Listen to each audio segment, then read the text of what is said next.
From the Library of Congress and the Smithsonian National Museum of African American History and Culture. Today is Saturday, March 9th, 2013. My name is Will Griffin, and I am a research associate with the Southern Oral History Program at the University of North Carolina at Chapel Hill. I am with videographer John Bishop in Albany, Georgia, on the campus of Albany State University to conduct an interview for the Civil Rights History Project, which is a joint undertaking of the Smithsonian National Museum of African American History and Culture and the Library of Congress. We are here today with Mrs. Mary Jenkins, who played a role in the local Albany Movement. Thank you so much, Ms. Jenkins, for being here and agreeing to share your story with the Civil Rights History Project. Thank you for accepting me. Okay, can we begin with you stating your full name, date, and place of birth?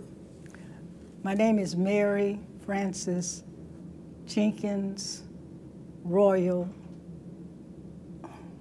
I just messed that up, didn't I? Mm-hmm. And you were born when? I was born in Waycross, Georgia, Ware County. Okay.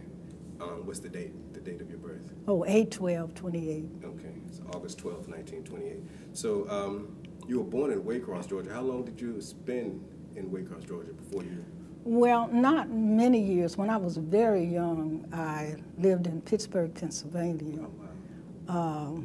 My father was killed in automobile accident on Georgia Highway. And when my mother remarried, we moved to Albany, Georgia. Okay. And how old were you when you moved to Albany? Do you remember? When I moved to Albany? Yeah, about how old were you? Oh, I was about 8 or 9. I remember I entered the 4th grade. Okay, okay. So when you came to Albany, what was the city like? Do you remember anything about it? Well, yes, I remember a lot about it. Okay. I grew up in the Jim Crow era. Okay. I sat in the balcony of the Albany Movie Theater. Mm-hmm. I drank from the separate water fountain. So I know a lot about segregation as it existed.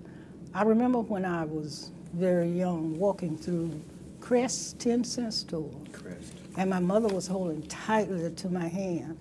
And a little white boy, just about my age, walked up and squirted a water pistol in my face. Mm. And I tried desperately to get away from my mother so that I could catch him.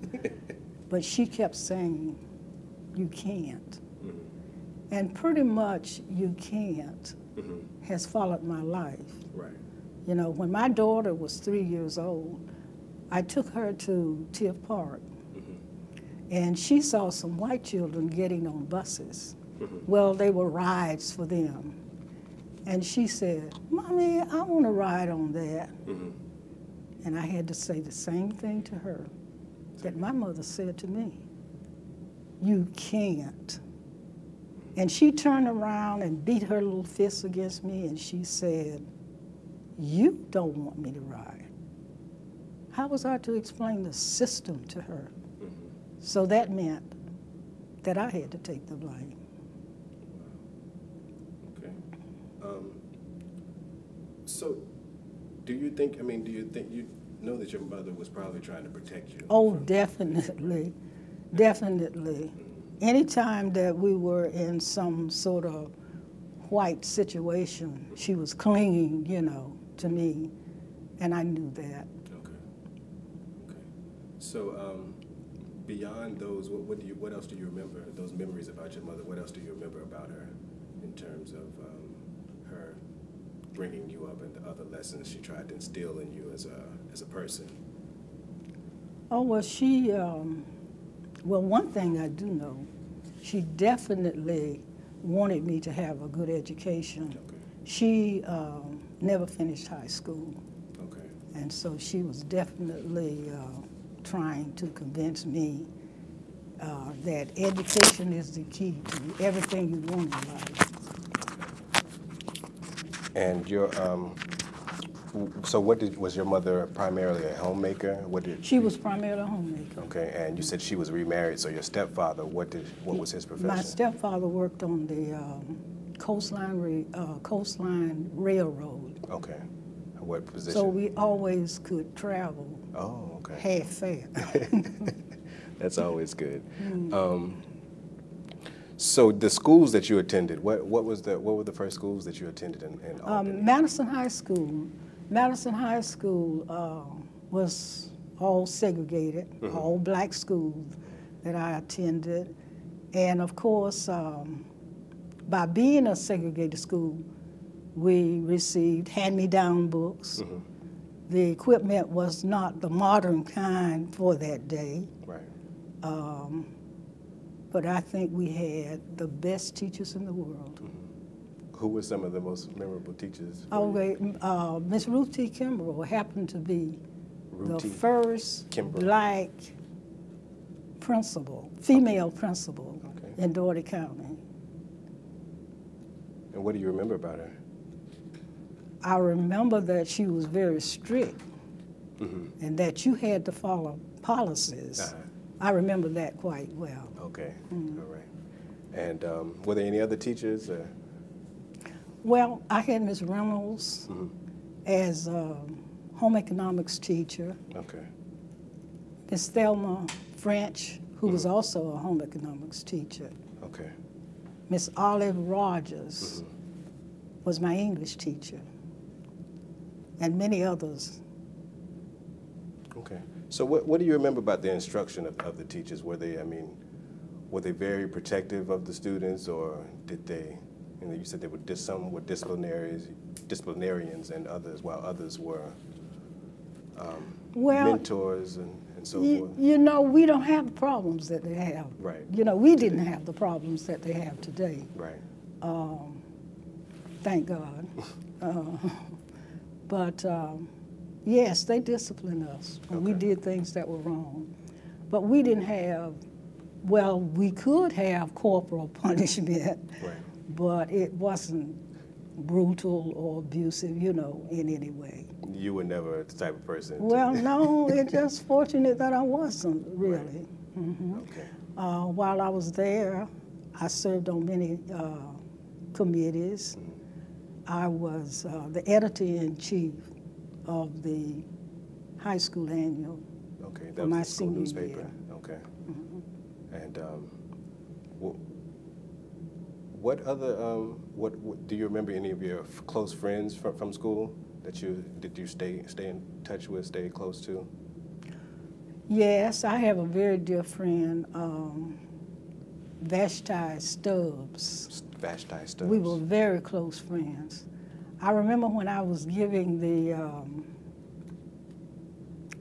salutatorian address, and as I sat there waiting for my turn, I was so nervous, and she took my hand. And when I got up, I guess I did just fine because I wasn't as nervous. Okay. So when you graduate, so you go on, you become the salutatorian of Madison High School, and you graduate. Did you know at that point that you wanted to be a teacher, or? I think I always wanted to follow in the footsteps of those who taught me. Okay. And you decided on Fisk? And I decided on being a teacher. Okay. At one point, I really wanted to be a writer. I wanted to write novels, fiction novels, but that didn't work out too well. Who were some of your favorite novelists that you were reading at the time? Do you recall? At that time, my goodness. And they're right on the tip of my tongue. I can't think of them. That's okay. Now, you decided to go to Fisk University. Who directed you in that? Well, I had a teacher that thought that Fisk might be a good school, liberal arts. The liberal arts school. And I had to consider it, you know, a great deal financially, you know, even though it wasn't as expensive as schools are now. Right. But anyway, my parents made it possible for me to attend. Okay. So this is the first time you're away from home and you're in Nashville, It was. Tennessee. Well, at that age, it was the first time. Right. Yes. And what was that experience like? Were you? Well, you know, my first year there, in fact, it's amazing that when I arrived on the campus of Fisk, you wouldn't believe it. Almost the first day, they thrust a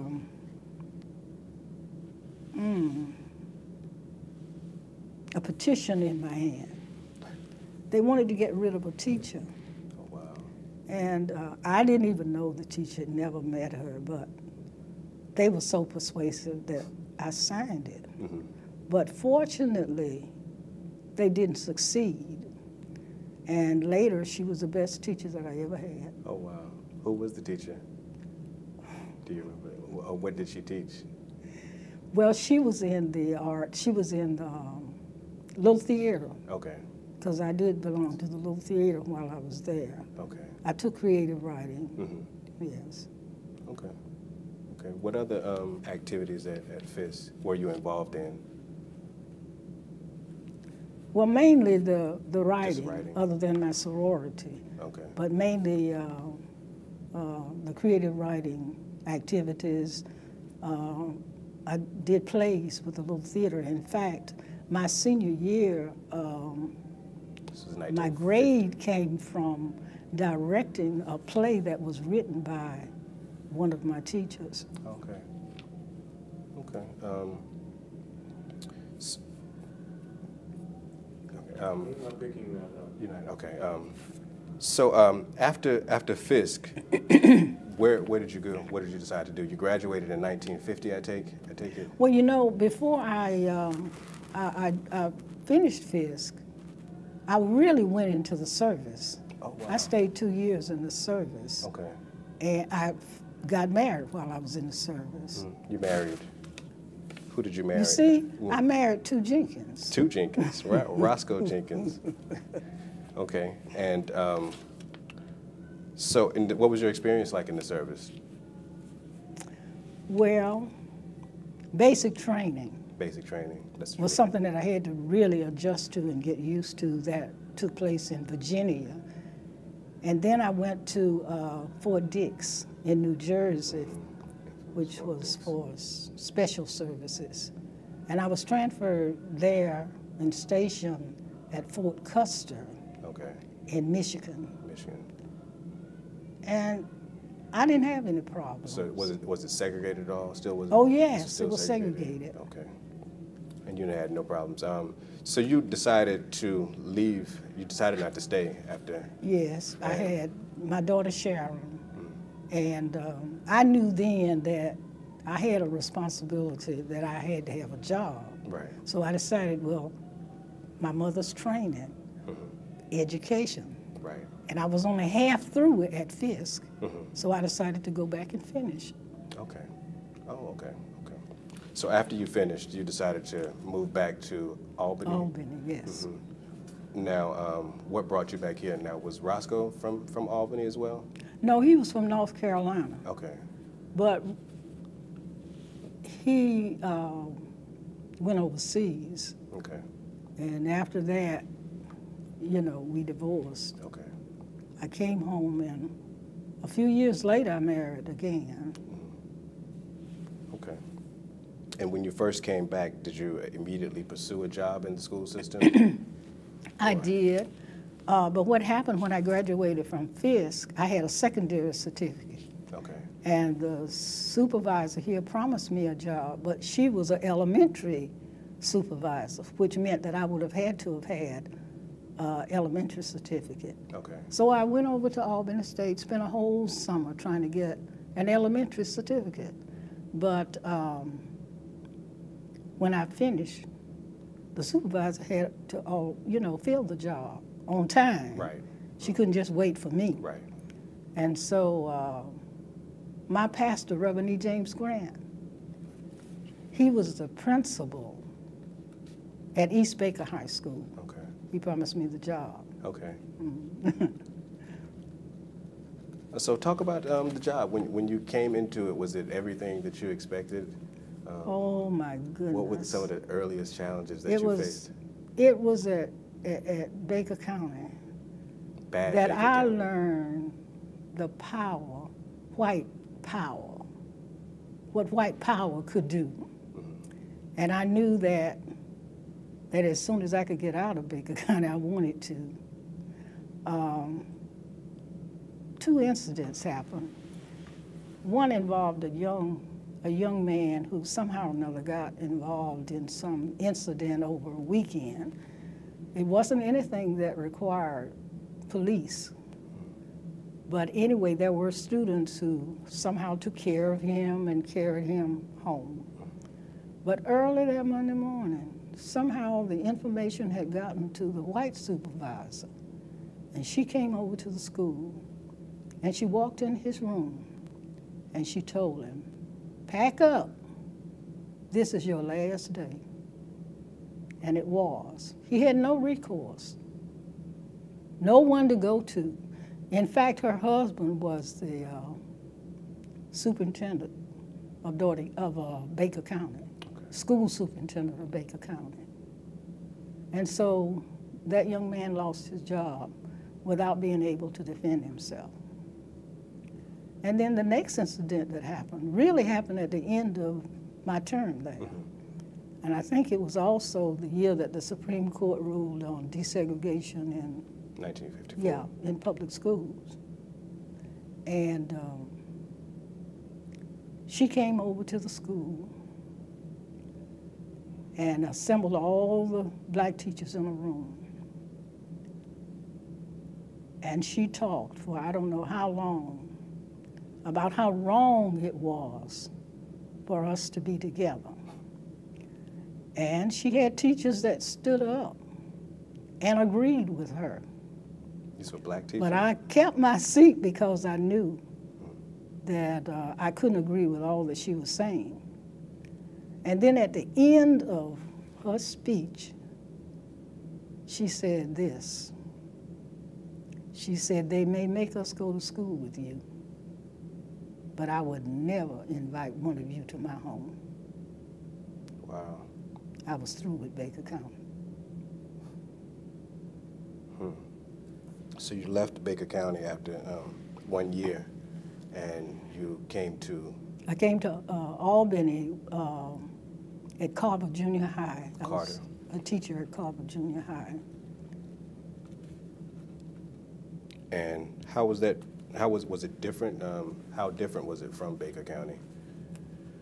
Or was there much difference? Well, I'll tell you one thing. It was different in the environment because actually when I taught in Baker County, it was like a barracks, an army barracks. Okay. So it was quite different in... The actual school building was in an... Well, and then I can't say that Dougherty County was any different because they were adding on, but at that time, they had army barracks in the back of the building. And for about 2 months, I think, I had to teach in the barracks. I didn't have a room. And then they moved me into the adjacent building to it. Okay, so did you have chalkboards? I mean, what did you have? Yeah, we had chalkboards, erasers, and you know, yeah, we but had still that. hand-me-down second books? Oh, yes. I don't think it was too different, you know, in that aspect. Okay. How were the students? I mean, did you have many problems? Well, I had good students, some of them. You know, I look at what is happening today. We have gangs. Right. But you know, then we might have one person that could upset the whole school. And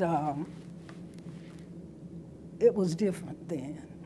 Okay. And we could discipline then. And this is what we need now. Okay. So this is probably the mid-1950s, 55, 56 that we're talking about. And what do you know about? Yeah, we're talking about 58, 59. Yeah, okay. that's... So this is when things... Just a little before the movement actually started. Right. So what was taking place in the black community before the Albany movement really took off? You know, a lot of things were being done quietly. We weren't making the kind of noise that we made during the Albany movement, but I recall that a group of men that had a Criterion Club. The Criterion Club. And they had gone down to the city commissions and requested that they organize a biracial committee so that some of the problems that blacks had could be resolved. Right. But they were turned down. And even Dr. Anderson, who was president of the Albany Movement, he lived in an area where when it rained, sometimes they couldn't even get out of the front door. And he had gone down and talked about the situation, but he too was refused. And even after the movement was organized, at the very beginning, they had 3 representatives that went before the city commissioners and asked them to organize a biracial committee. And they were told that they had no way of doing that. So the white establishment yes, the white just establishment. refused. Everything was all white as far as the city commissioners and, you know, the government, so to speak. Okay. So from my understanding, some of the earliest things that these people involved from the Criterion Club, one of the things that they pointed out that they wanted to discuss was the portrayal of blacks in the Albany Herald newspaper, how all the news that was being reported in the Albany Herald was all negative, and it was never any positive news about blacks. Well, you must remember too that the Albany Herald was owned by one white man, radio station owned by one white man. So everything naturally he dictated. Right. His way. So that, I guess, is why their complaints even there were ignored. Right. Okay. Did you read the Albany Herald or listen to the local radio stations at all? Oh, yes. What else could you do if you wanted to hear any news at all? Right. So, yes, I read the Albany Herald and I listened to the TV station. Okay. So were there any other sources of news outside of Albany, like black newspapers that Oh, yes, we circulated? had the Albany Southwest Georgian that was edited by Arthur Searles Sr. Okay. And any other newspapers outside of the Southwest, like national black newspapers coming into the community? No, unless, now there were people who subscribed, you know, to outside papers like, I think the America, Sumter, something of that sort. Okay. But you had to subscribe to those papers. Okay. So let's talk a little bit about the Albany movement itself and how you came to be involved in it. Did someone approach you, or did you just make the decision that you were going to? Let's just take me back to that moment when the movement was finally here in Albany. It had developed, and when you decided that you were going to participate. Well, you know, you hear a lot of rumors about things that are going to happen before they happen. Right. And so I had heard that you know, about the movement and how it was going to be organized and that kind of thing. So I went to the first mass meeting. Where was this mass meeting? And this was held at the Mount Zion Baptist Church under Reverend Grant. Okay. What do you remember about the meeting? I remember the crowds. I remember the singing. I remember the crying. And people just making all kind of pleas, you know. And it was an emotional meeting. People banding together and singing along with, well, they weren't called freedom singers at that particular time, but they were the leaders of freedom songs, like Charles Sherrod and Bernice Reagan and Ruth Harris, you know. And I was moved because I wanted all of the you can'ts taken out of my life.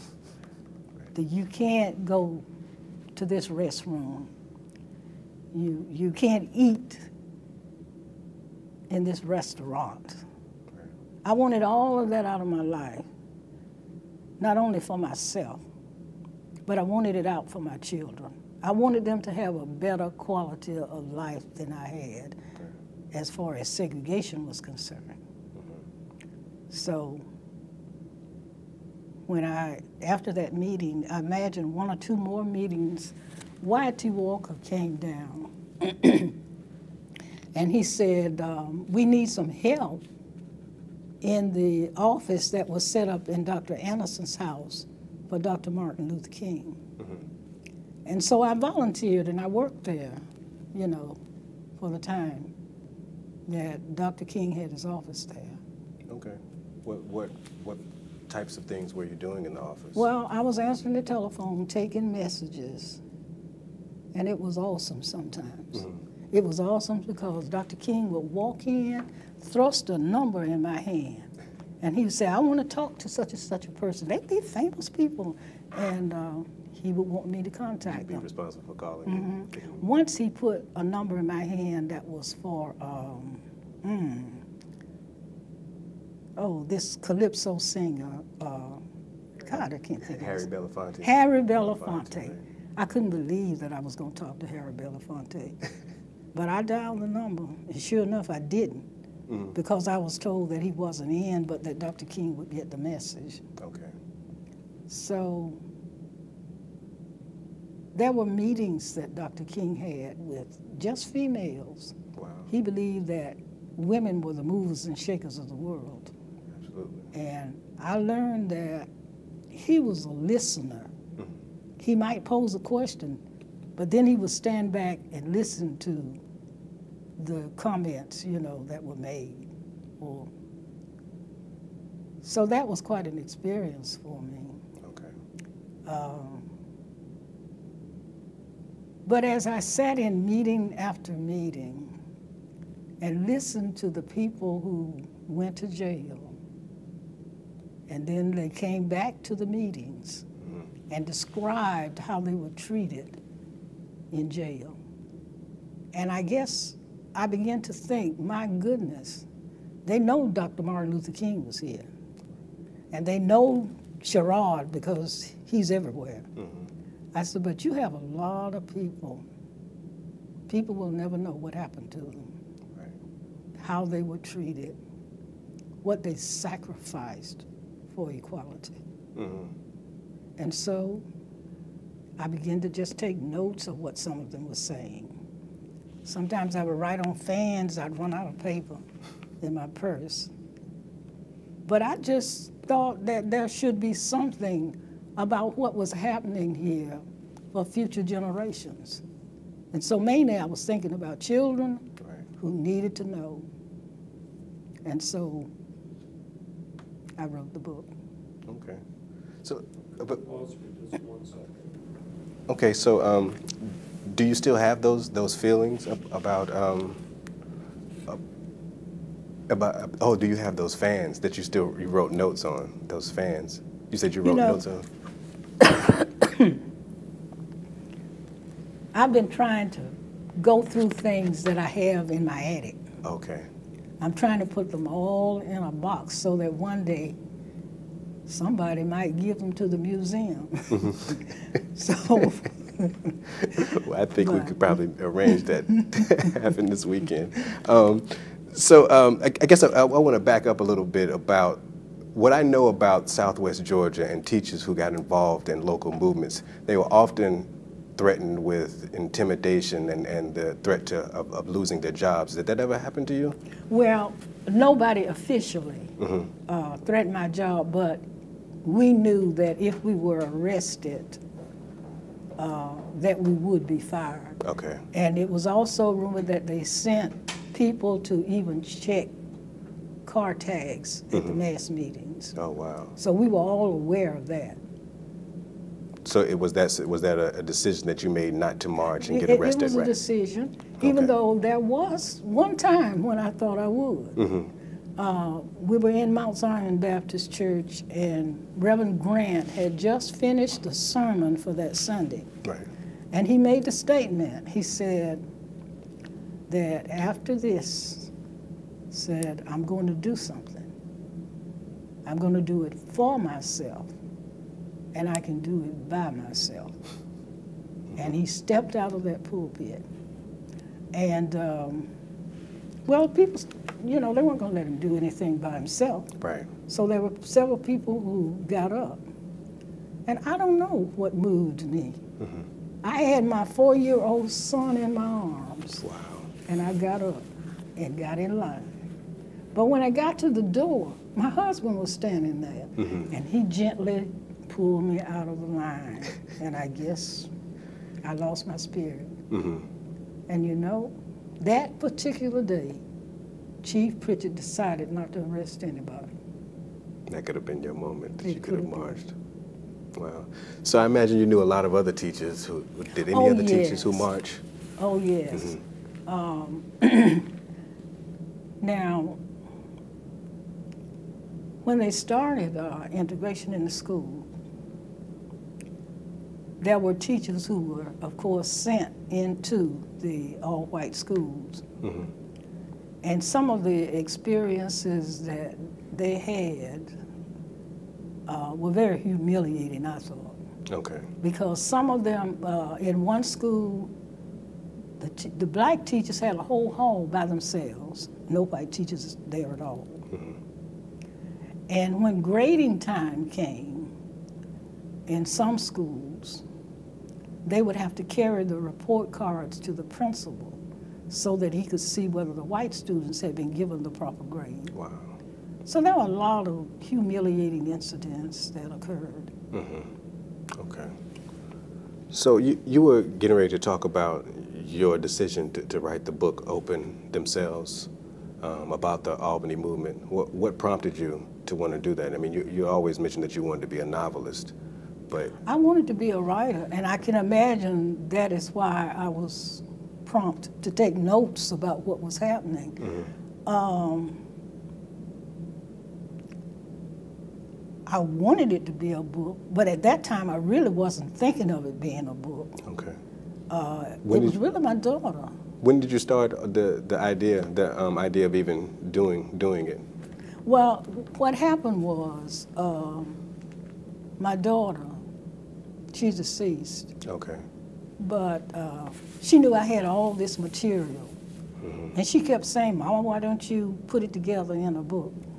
Right. And of course, I hesitated, you know, procrastinated, Right. I guess I should say. And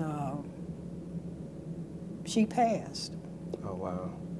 And I guess the one thing was in my mind was what she said to me. And so that is why I started work on trying to put it together. Okay.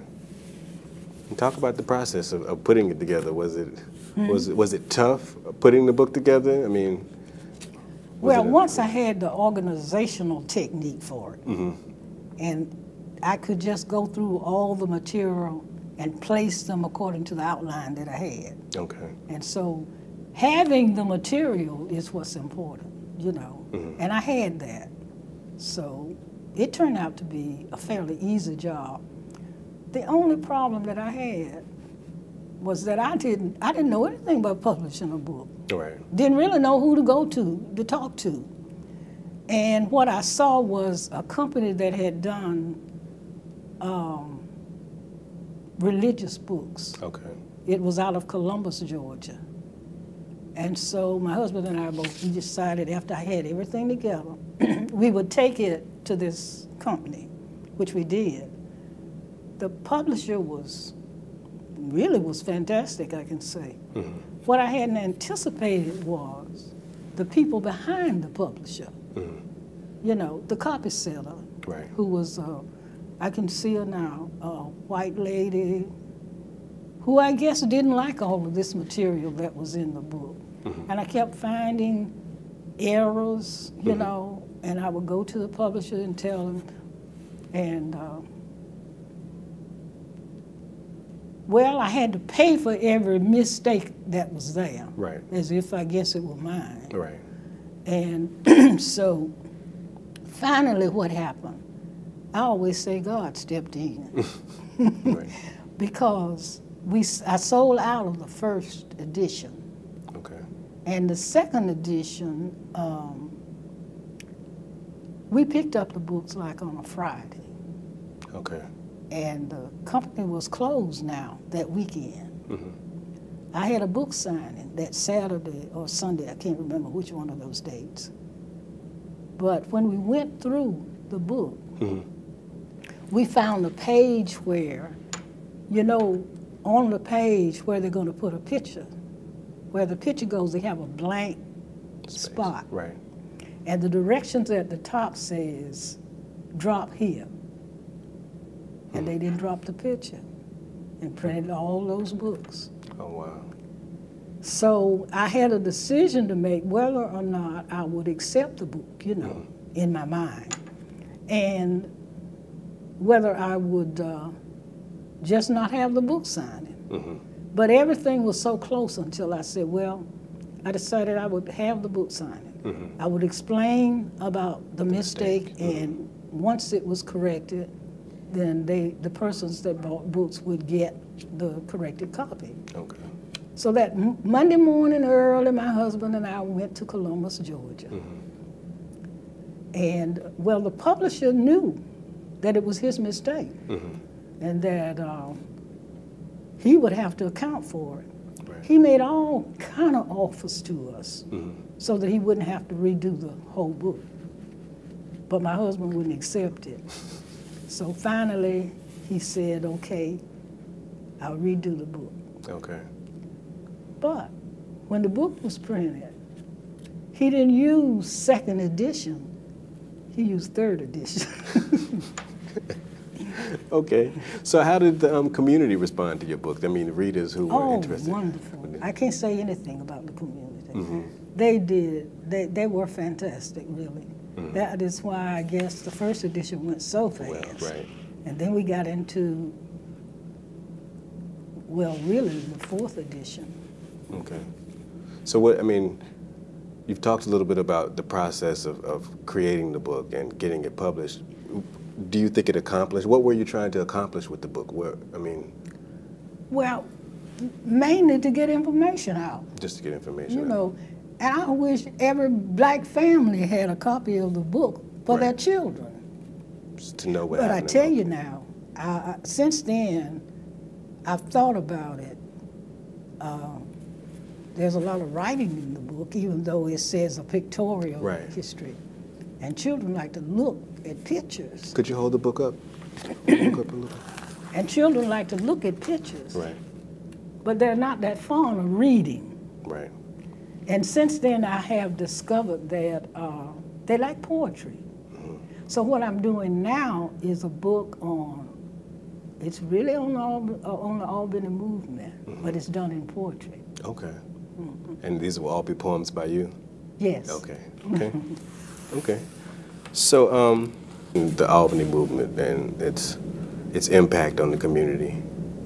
Talk about that. How do you think it was successful? Do you think there are some areas that have naturally, you know, there's some work still needs to be done? What do you think it accomplished? Well, I wonder how long it would have taken us to get where we are today had it not been for the Albany Movement. When I walk in stores or walk in banks and see black people behind the desk, this is what we accomplished. Okay. We might have gotten this far, but I don't know how long it would have taken without the movement, you know, pressuring these issues. And so I give credit to the movement for where we are today. And we must remember, too, that the journey is not over. You know, I look at, we've come so capitalistic, too. And I think of Dr. Martin Luther King and the legacy that he left us of service and preparing young people for the future. Right. Because the baton is in their hands now. And they must know what to do and how to do the things that need to be done. Right. You know, I was thinking about those young people who went into the bus station. That really was the beginning of the movement. Right. They didn't go there to break laws. You know, they went there to enforce laws, the ICC regulation. Right. And those 6 girls that went into Albany High School, simply because C.B. King struggled 8 long years after the Supreme Court ruled on desegregation in public school. So, and then think now, the laws that helped us then are the laws that are being challenged now. That's correct. Very true. Okay. All right, well, I thank you. Is there anything else you would like to add to your story? Well, I think I've said it all. I think you have. Okay. Well, thank you so much, Ms. Jenkins, for offering us your time to share with you in the Civil Rights History Project. Well, thank you. That was great. This has been a presentation of the Library of Congress and the Smithsonian National Museum of African American History and Culture.